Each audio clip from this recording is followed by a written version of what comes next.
تو بات کر رہا ہوں کہ یہ بات ہے ایسے لوگوں کی جو انگریزی میں لکھی گئی کتاب انگلش اور آتھر مینٹور کو یہ جھٹلاتے نہیں یا جھٹلا نہیں سکتے، کیونکہ ان کے ابو جو ہے وہ ناراض ہوتے ہیں، بلکہ بڑے شوق اور فخر سے بیان کرتے ہیں ایسے لوگ کہ فلاں کتاب بڑی پڑھی ہے ہم نے فلسفے کی، بڑا اعلیٰ لکھتا ہے، ٹھیک ہے۔ مطلب یہ ملحد اور ہمارے کچھ بیڑیا صرف ملا بھی سو کالڈ جو عالم ہیں جو بن گئے ہیں، کہتے ہیں بزرگوں کی باتیں نہیں مانتے ہم، ٹھیک ہے، جنہوں نے جو دین کی امت کے لیے جو دین آسان بنا گئے، اتنی محنتیں کی اور اپنی زندگیاں خرچ کی اللہ کے دین کے لیے، اللہ کے نبی صلی اللہ علیہ وسلم کے لیے، انہیں یہ مانتے نہیں ہیں جو دین،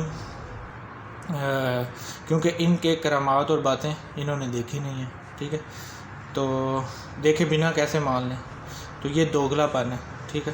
تو یہ سن لیں اور یاد رکھیے گا ہمیشہ، دین کے حوالے سے جس بندے عالم مفتی اللہ والے کے پاس ماضی کا ادب ہوگا، اس کے پاس مستقبل کا شعور بھی ہوگا، ٹھیک ہے۔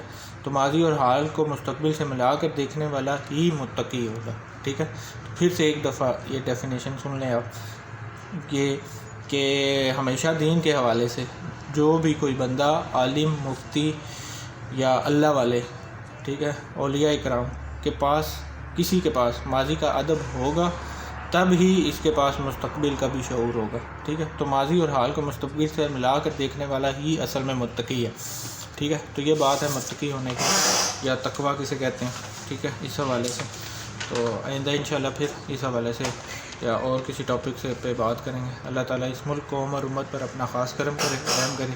میں ذوشان مجاہد، اسلام پاکستانی یوٹیوب چینل سے۔ السلام علیکم۔